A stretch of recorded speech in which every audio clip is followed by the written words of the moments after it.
जय श्री राम। श्री हनुमान जी महाराज को अष्ट सिद्धि और निधि के दाता कहा जाता है। उन्हें जो 9 निधियां प्राप्त थी वह भी माता जानकी जी के आशीर्वाद से प्राप्त थी। ऐसी निधियां हैं जो उन्हें प्राप्त भी थी और श्री हनुमान जी की साधना करने से, उनकी पूजा करने से, उनको प्रसन्न करने से हर कोई इन सिद्धियों को प्राप्त कर सकता है। शास्त्रानुसार कुबेर के कोष या खजाने का नाम निधि है, जिसमें 9 प्रकार की निधियां हैं। पद्म निधि, महापद्म निधि, नील निधि, मुकुंद निधि, नंद निधि, मकर निधि, कच्छप निधि, शंख निधि और खर्व या मिश्रित निधि। ये 9 निधियां हैं।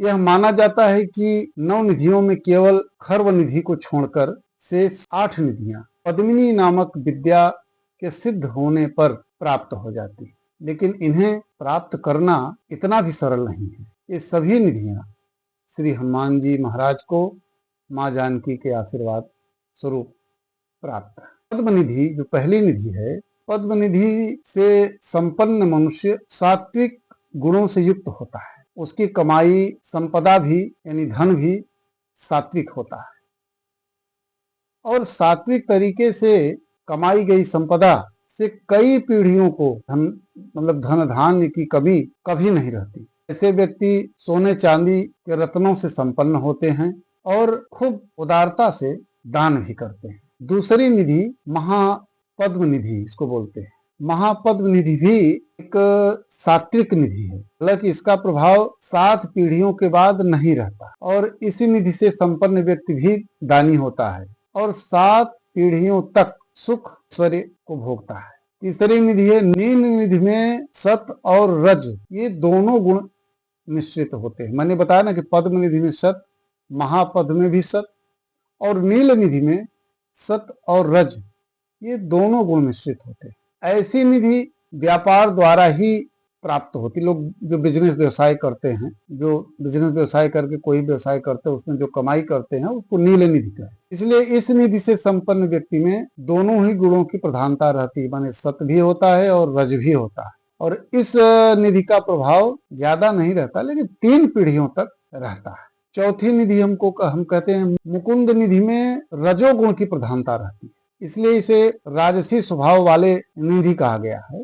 और इस निधि से संपन्न व्यक्ति या साधक का मन हमेशा भोग आदि में लगा रहता है और ये निधि एक पीढ़ी के बाद खत्म हो जाती है। इसलिए कहते हैं कि खूब दान पुण्य करना चाहिए ताकि व्यक्ति भी बचा रहे और पीढ़ियां भी बची रहे। 5वीं निधि है नंद निधि में अज और तम गुणों का मिश्रण होता है और यह माना जाता है कि यह निधि साधक को लंबी आयु व निरंतर तरक्की प्रदान करती है। ऐसी निधि से संपन्न व्यक्ति अपनी तारीफ से बहुत खुश होता है। 6वीं निधि है मकर निधि और मकर निधि को तामसी निधि बोलते हैं इसको।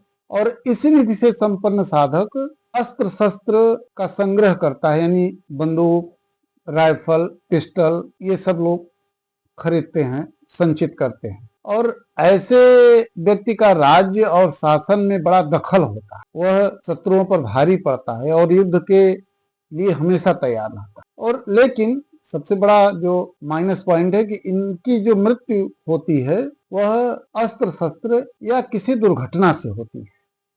मकर निधि वाले जो इनके पास निधि होती है। 7वीं निधि है कच्छप निधि। कच्छप निधि का साधक अपनी संपत्ति को छिपा कर रखता है, न तो स्वयं उसका उपयोग करता है और न घर में किसी को करने देता। वह जिसे सांप होता है ना, सांप की तरह उसकी रक्षा करता रहता। और ऐसे व्यक्ति धन होते हुए भी उसका उपभोग नहीं कर पाता है, मरने के बाद उसका उपभोग अन्यत्र कोई करता है। 8वीं निधि है शंख निधि।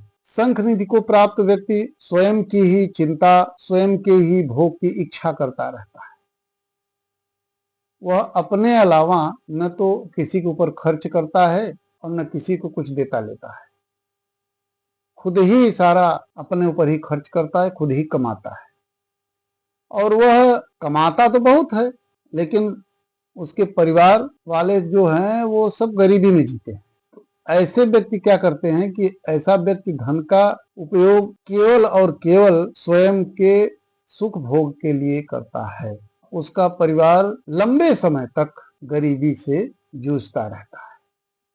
अंतिम जो आखिरी जो 9वीं निधि है, जिसको हम लोग कहते हैं खर्व निधि। खर्व निधि को मिश्रित निधि भी कहते हैं, मान मिक्सचर। नाम के अनुरूप ही इस निधि से संपन्न व्यक्ति अन्य जो 8 निधियों का इसमें सम्मिश्रण होता है, और इस निधि से संपन्न व्यक्ति को मिश्रित स्वभाव वाला कहा जाता है, कि थोड़ा थोड़ा सबका रहता है मिश्रण। इसके कार्यों और स्वभाव के बारे में टिप्पणी नहीं की जा सकती है कि क्या होगा और क्या नहीं होगा ऐसे ढंग का। बस माना यही जाता है कि इस निधि को प्राप्त व्यक्ति दिव्यांग या घमंडी होता है, और यह मौका मिलने पर दूसरों का धन भी और सुख भी दोनों छीन लेता है। ये जो मैंने 9 निधियों की चर्चा की, ये सभी निधियां माता जानकी के द्वारा आशीर्वाद स्वरूप श्री हनुमान जी महाराज को प्राप्त थी।